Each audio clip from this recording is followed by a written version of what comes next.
pagi Ibu Guru dan teman-teman semuanya. Kami dari kelompok Kerajaan Bali akan mempresentasikan hasil diskusi kita.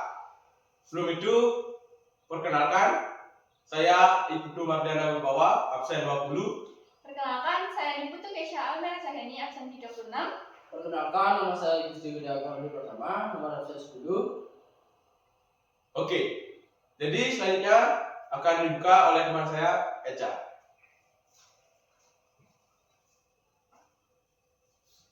Yang pertama adalah latar belakang berdirinya Kerajaan Bali.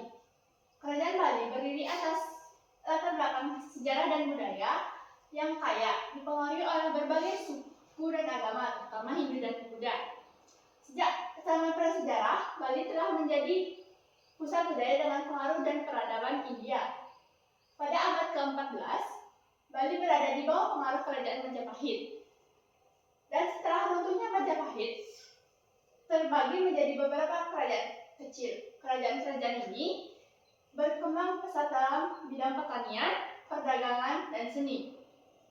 Meskipun Belanda mulai menguasai Bali pada abad ke-19, banyak aspek budaya Bali tetap terjaga.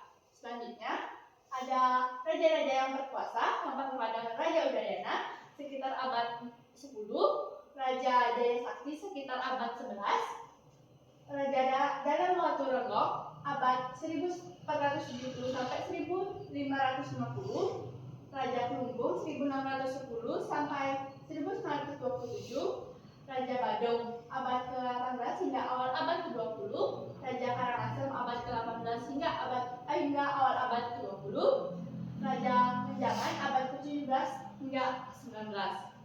Selanjutnya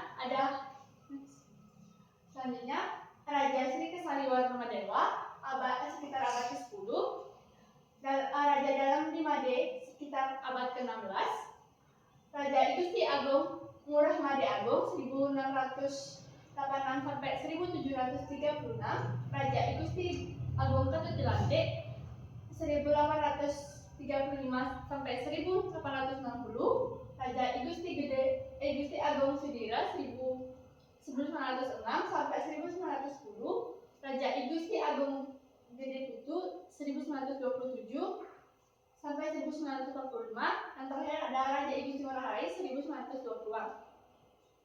Nah, ada juga masa kejayaan. Masa kejayaan Kerajaan Bali dapat dibagi menjadi beberapa periode. Yang pertama ada periode Bali kuno abad ke-10 hingga 14. Pada periode ini kerajaan-kerajaan awal seperti Bali dulu dan Bali kuno mulai berkembang. Raja Udayana dan Sri Kesariwarmadewa dikenal karena memperkenalkan dan memperkuat ajaran Hindu di Bali.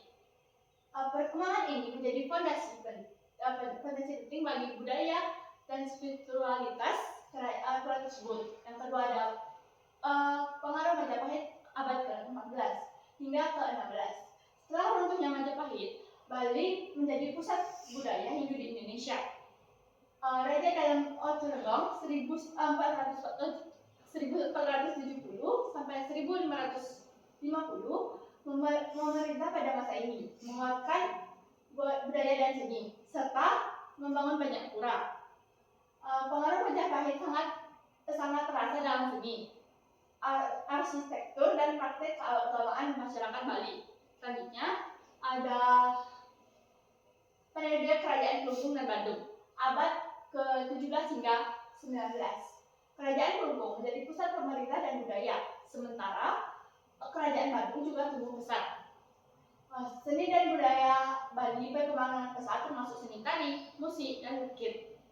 Pada masa ini, Bali dikenal dengan berbagai festival budaya yang melibatkan masyarakat luas. Yang terakhir ada perlawanan terhadap kolonialisme abad ke-19 hingga awal abad ke-20.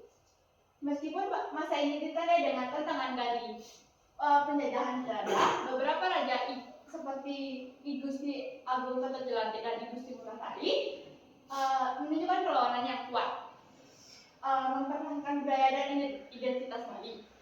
Perlawanan ini menjadi simbol semangat juang masyarakat Bali dalam menghadapi masyarakat, dan akan dijelaskan oleh teman saya. Oke, di sini ada kehidupan yang ada pada masa-masa kejayaan. Yaitu yang pertama, agama dan spiritualitas. Agama Hindu menjadi bagian integral dari kehidupan masyarakat Bali. Pura atau kuil dibangun sebagai tempat ibadah dan berbagai upacara keagamaan dilakukan secara rutin, termasuk upacara hari raya, pernikahan, dan upacara kematian. Kehidupan spiritual sangat dihargai dan menjadi panduan dalam perilaku sehari-hari.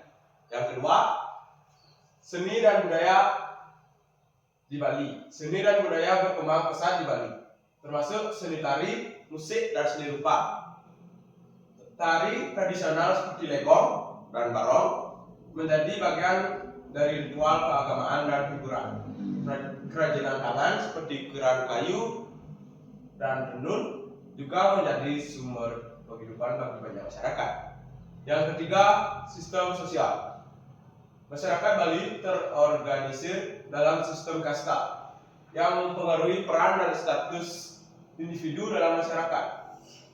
Kasta Brahmana atau pendeta, kasta Ksatria atau prawira, kasta Waisya atau pedagang, dan kasta Sudra atau petani memiliki fungsi dan tanggung jawab masing-masing dalam kehidupan sosial.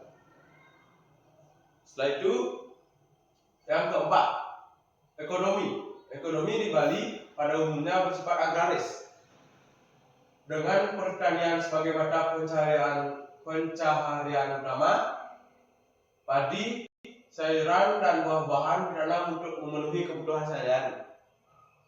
Selain pertanian, perdagangan juga berkembang baik lokal maupun antar pulau. Yang kelima, pendidikan dan pengetahuan. Pendidikan di Bali pada masa itu lebih bersifat informal dan berbasis keluarga serta komunitas.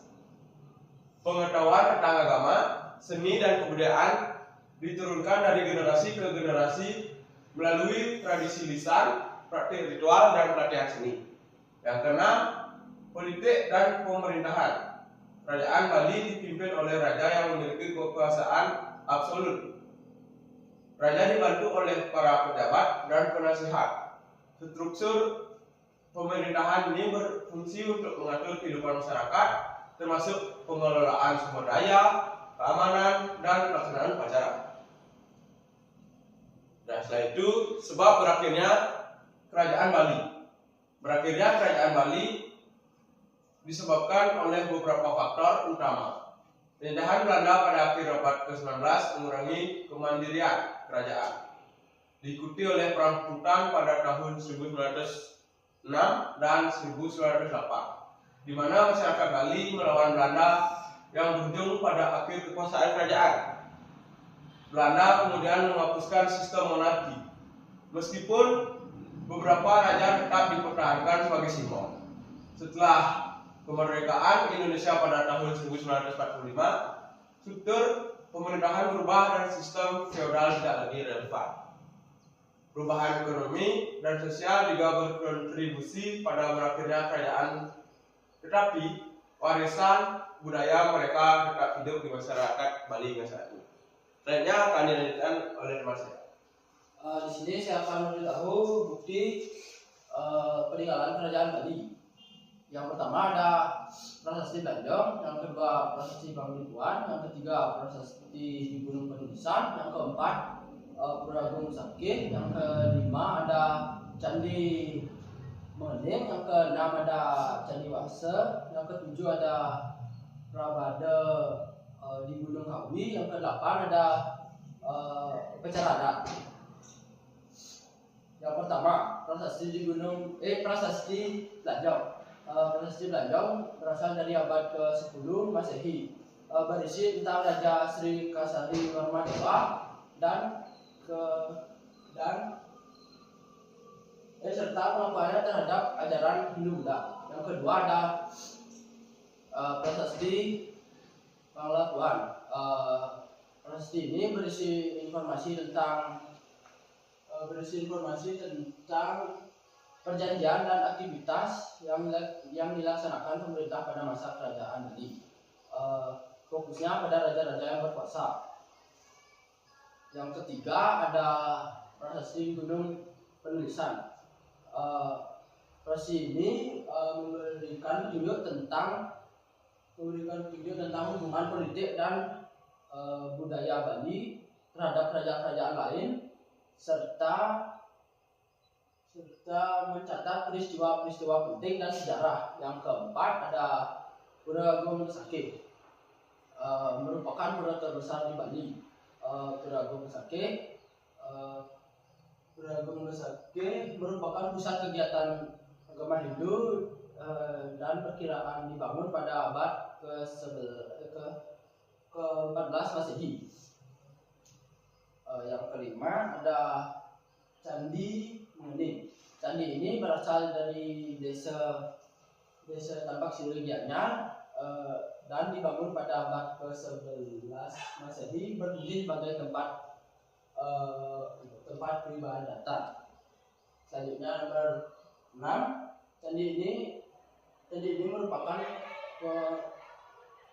pengaruh religius dan arsitektur Hindu-Buddha serta menjadi bagian sejarah berkembangnya spiritual di Bali. Selanjutnya Prasada di Gunung Kawi, merupakan kompleks candi yang dibangun yang diukir di tepi tebing, menunjukkan teknik arsitektur yang canggih dan merupakan tempat peribadatan yang penting. Yang kedelapan, upacara adat. Banyak upacara adat di Bali seperti Ngaben, Lasti, Nyepi, Galungan, Kuningan, dan masih banyak lainnya. Selanjutnya akan dijelaskan oleh teman saya. Oke, jadi keunikan Kerajaan Bali. Kerajaan Bali memiliki keunikan yang membedakannya dari kerajaan lain, terutama dalam sistem pemerintahan yang menggabungkan peran raja sebagai pemimpin spiritual dan politik dengan keterlibatan masyarakat. Agama Hindu yang dianut masyarakat Bali merupakan bentuk sinkretisme, menciptakan upacara dan ritual yang kaya. Selain itu, sistem subak dalam pertanian mendukung keberlanjutan hidup. Sementara seni, arsitektur, dan tradisi upacara seperti ngaben dan nyepi mencerminkan nilai-nilai budaya yang mendalam. Keharmonisan sosial dan pendidikan seni yang kuat juga memperkuat identitas budaya Bali, menjadikannya peradaban yang kaya dan menarik hingga saat ini. Yang selanjutnya yaitu kesimpulan. Nah, Kerajaan Bali menunjukkan bahwa kerajaan ini memiliki warisan budaya yang kaya. Terlihat dari peninggalan sejarah seperti prasasti, pura, dan candi. Sistem pemerintahan yang menggabungkan aspek spiritual dan sosial menciptakan identitas kuat bagi masyarakat Bali. Upacara adat dan tradisi yang dilakukan dengan prinsip gotong royong mencerminkan keharmonisan sosial.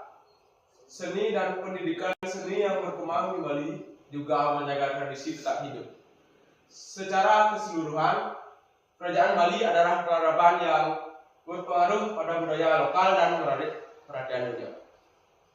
Baik, itu saja diskusi dari kami. Itu saja juga hasil diskusi dari kami. Jika ada kesalahan, saya minta maaf. Kami minta maaf sebesar-besarnya. Untuk itu, sekian dan terima kasih. Bye-bye.